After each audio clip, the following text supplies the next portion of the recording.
আসসালামু আলাইকুম everyone, welcome back to my brand new video. So চলে আসলাম আমরা তরমুজ কিনতে, কারণ হচ্ছে আমরা সবাই ফ্রেন্ডরা মিলে আজকে ইফতার করব সবাই একসাথে। এই যে হচ্ছে আমাদের লিস্ট, খাওয়ার আইটেমের লিস্ট এটা। সো ফার্স্টে আমরা তরমুজ কিনতে চলে এলাম মনিহারে।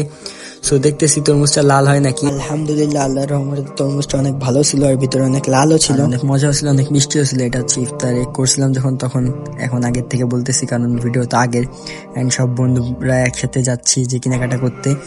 আমাদের কেনাকাটা অলমোস্ট ডান। এখন আমরা চলে যাচ্ছি ইফতারি যেখানে করবো, ওই প্লেসটাতে আমরা চলে যাচ্ছি সবাই। সো ওই প্লেসটা হচ্ছে মুরলি। আমরা শহর থেকে সবকিছু কিনে নিয়েছি, অ্যান্ড আমরা এখন ওই গ্রামের ওখানে চলে যাবো, ওই ফাঁকা মাঠের ওইখানে। এর আগের বছরও দুইটা করছি ওইখানে, একটা হচ্ছে MSVZ এর সাথে এবং একটা হচ্ছে আমরা নিজেরা বন্ধুরা। তো ইনশাল্লাহ প্রত্যেক বছরই আমরা বন্ধুরা এখানে এসে ইফতার করবো। ইনশাল্লাহ আল্লাহ আমাদের তৌফিক দান করুক। আর MSVZ এর থেকে এবছর হয় নাই, ইনশাল্লাহ নেক্সট ইয়ার MSVZ এর থেকে বড় একটা ইফতার করার ট্রাই করবো আমরা।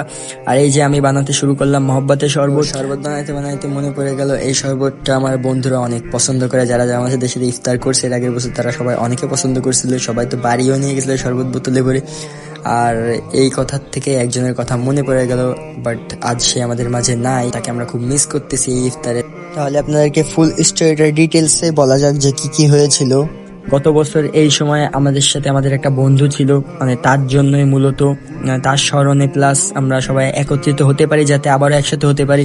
আল্লাহ তো বলা যায় না কখন কাকে দুনিয়া থেকে উঠায় নেয়। তো আমাদের একটা বন্ধু যে 5 আগস্টে জাবেরের ওইখানে এক দুর্ঘটনায় সে মারা যায়, তার নাম বলতে চাচ্ছি না, বাট সেও আগের বছর আমাদের সাথে এখানে ছিল ইফতারে। সো তার স্মরণে প্লাস আমরা বন্ধুরা যাতে আবার একসাথে হতে পারি, কার কখন হায়াত কতদিন রয়েছে এটা কেউ জানে না, এই জন্য আমরা আবার একত্রিত হলাম।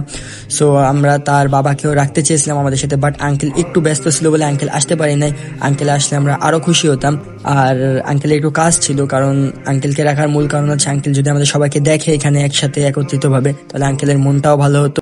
মূলত এই সব কারণে আমরা আবারও একসাথে সকলে ইফতারি করলাম। আমরা প্লেসটা চেঞ্জ করতে চেয়েছিলাম, বাট যেহেতু এখানে ফার্স্টে শুরু হয়েছিল আর ও আমাদের সাথে এখানেই শুরু করেছিল ইফতারি, আর এর আগের বছর ওর আর আমার উদ্যোগে এটা ইফতারিটা সফল হয়েছিল, এন্ড এই বছর আমার আর আমার কিছু বন্ধুদের উদ্যোগে ইফতারটা সফল হয়েছে। মূলত এইখানে ইফতারি করার কারণটাই ও ছিল এবং ওর আব্বু ছিল, যেহেতু আঙ্কেল আমাদের সকলকে অনেক দিন দেখে না একসাথে। আমি ভাবলাম যে ইফতারের মাধ্যমে আঙ্কেল সকলকে একসাথে দেখলে আঙ্কেলেরও মনটা ভালো থাকতো, আর আমাদেরও একে অপরের সাথে দীর্ঘদিন দেখা হয় না। এক ইফতারের মাধ্যমে বছরের একটা দিনই আমরা সকলে একত্রিত হই। এই সকল কারণে আমরা সকলে একসাথে এইখানটাই ইফতারি করি, আর ইনশাল্লাহ আমরা প্রত্যেক বছর এখানে ইফতারি করব আমরা সবাই। আর আপনারা সবাই আমাদের জন্য দোয়া করবেন এবং আমার বন্ধুর জন্য দোয়া করবেন, আর আমরা যেন সব সময় একসাথে থাকতে পারি, এটাই। আর মূলত যার বিষয়ে আমি বলতেছি সে হচ্ছে আমাদের একটা অন্যরকম বন্ধু ছিল, মানে কারোর সাথে তার কোনো গ্যাঞ্জাম বা মারামারি কিছুই ছিল না। সে সকলের সাথে মিশতো আর অনেক ভালো ছিল। যারা যারা হয়তো বুঝে গেছেন এখন কার কথা আমি বলতেছি, তারা হয়তো তাকে অনেক ভালোভাবে চিনেন যে ও কত ভালো একটা ছেলে ছিল। আর ওর সাথে আমার মূলত মানে ও অন্যরকম একটা ছিল। যেহেতু 1 বছর আগে এই টাইমে রোজার সময় আমার বাইকটা সেল করে দিয়েছিলাম।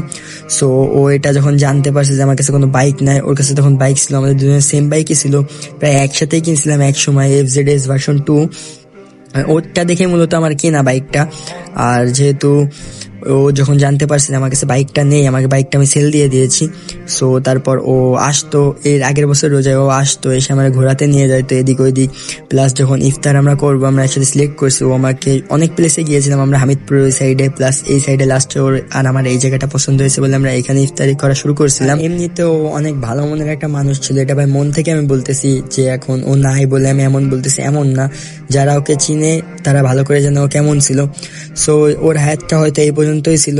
আপনারা সবাই ওর জন্য দোয়া করবেন যেন আমার বন্ধু জান্নাতবাসী হয়। এই যে আমাদের ইফতার প্রায় সব কিছু করা শেষ, মহব্বতের শরবত থেকে শুরু করে তরমুজ, অনেক আইটেম ছিল এখানে লিস্টে, তো দেখছেন সবকিছু আমরা অনেক সুন্দরভাবে কমপ্লিট করে দিয়েছি।